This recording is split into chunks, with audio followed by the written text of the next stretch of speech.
Take a listen to John Fetterman on what he thought about the government being shut down by the Democrats prior to them getting the 5 votes to open it back up. Take a listen. That's all it takes. 5 more Democrats, 5 Democrat senators with the courage to take on their political base and their leaders and do what's in the best interest of the American people. In terms of the future of this shutdown, do you think that we're getting close? Do you think it's going to happen after the election? There'll be a resolution? Well, what I'm saying is that it's not so much as a blame. I think it's more about what's driving it and who's driving it and who is withholding their votes and are about opening or keeping our government closed. I've been a part of 3, one of 3, as you pointed out, and that means we need 5 more. So for me, that's where we are. And I agree that it's a bad idea to shut our government down. It was wrong if the Republicans would do this as they've done, and it's wrong now as we are doing it this right now. So for me, that is a country over party situation. And now 42 million Americans now are in food insecurity, and all of the unions that are being directly hit by this, and they all have been calling this needs to end. And that's where I'm at. And America's fly system, now that's now been impacted. I fly every week, and I can see more and more delays and cancelings right there on the boards. So why would we want to mess with this now? We're just a couple weeks away from Thanksgiving. I think we've reached the point now. This really has to end, and it's not about the blame or who's going to blink. Right now, I think this thing is entirely appropriate. It has to end. Now, we all know that the Democrats eventually opened up the government and got the 5 votes needed. But we also know that the Democrats refused to admit that the suffering that took place from the TSA workers, from fellow Americans not getting their benefits, were caused by them. And they were upset that the 5 Democrats turncoated and voted to have the government back open. But take a listen to John Fetterman on what he thought would happen with the vote. John Fetterman was then asked about the situation developing in Gotham City between Cuomo, Swalwell, and Zoran Mamdani, the socialist, and what he thought would be the outcome of that election and how that would affect the Democrat Party and how he would handle Zoran Mamdani if he was elected. Take a listen. Well, I mean, it's hypothetical. What I'm saying is, it's like this is going to be New York City's choice, and that is not a lesson for Democratic Party national and the politics. That's not really relevant. It's a very left city, and they're entitled to pick their next leader, and that's where we're going to find out. Fetterman was then asked about Zoran's belief on socialism and how those policies would take hold of the Democrat Party. Because at one time, it was only Bernie Sanders that believed in socialism.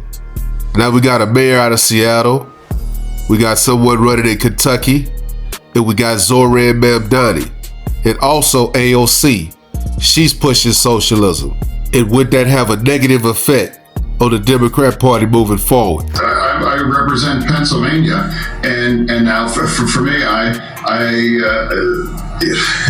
socialism isn't my party's future, certainly not. And now I think if Mamdani wins, I don't think he's going to be campaigning in all of the kinds of states that are going to determine who's going to, decide who's going to be the next president. And I will too, whether it's like the thing, it is a voice from New York City, and that is not our Democratic Party's future. And for all of these kinds of states, whether like the purple states, I don't think you're going to see a lot of campaigning from a socialist or for people that have these very extreme kinds of views and opinions. John Fetterman was then asked about Nancy Pelosi's nasty comments about Trump. It's a vile creature, the worst thing on the face of the earth. But anyway. You think he's the worst thing on the face of the earth? I do, yeah, I do. She called him a vile creature and the worst thing on the face of the earth. What's your response to that, Senator? Well, I would say that's part of the worst creatures on the face of the earth are Hamas, or like the leadership of Iran, or there's a lot of people on that. I would never use those kind of terms, and I wouldn't describe our president. You can really disagree with him, and I do disagree, but I don't think that's really entirely appropriate, but that's her words for that. So for me, that's just a different kinds of a Democrat for me. I don't gonna call people they're fascists, they're Nazis, or compare the people in those kinds of terms. If you use those kind of terms, now you might have to realize that if you voted for them as well, and I know people that have done that in my state, and I know those people aren't fascists or they're trying to destroy our democracy either. And that's different as a Democrat here. John Fetterman has taken some heat from the Democrat Party, from Chuck Schumer and Brooklyn Hakeem. And also, he's taken a lot of heat from AOC and Bernie Sanders, to where they want him kicked out of the Democrat Party. But his beliefs, his bipartisan beliefs, have got the Democrats shook to where he might run for the Democrat ticket in 2028. Take a listen. 2028 is a long time.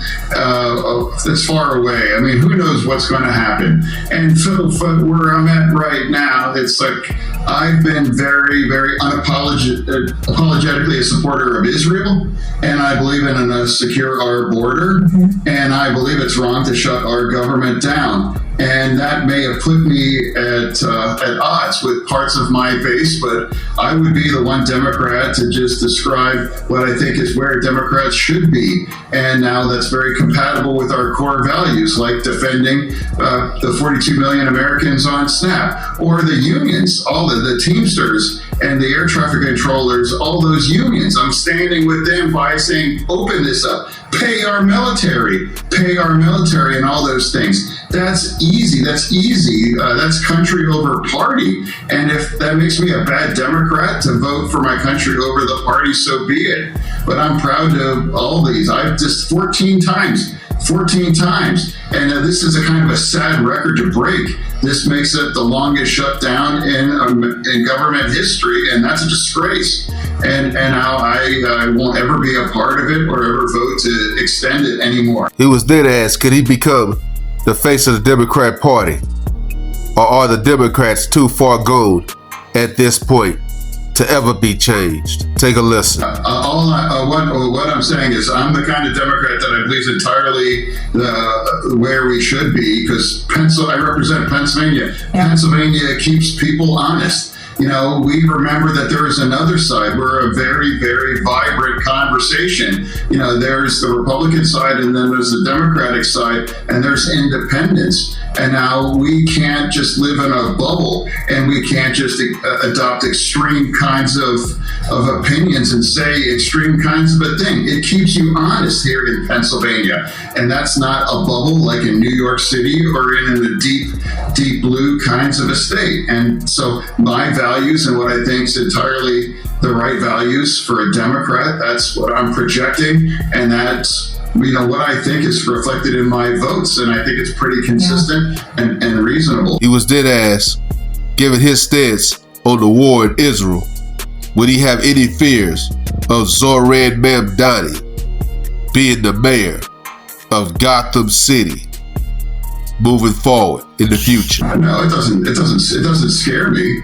It scares me his views. I mean, some of the very the wrong things that he said about New York City's police, or defending this idea about globalizing the Intifada and those things. So I mean, I'm not afraid of that, but I'm not participating in it. It doesn't impact my life. But those are the kind of views you're not going to see that campaigning in the battleground kinds of states, the ones that I represent. So that's kind of where we are. That is not our party's future. But that is going to be the voice that New York City picked. And that's part of the democracy.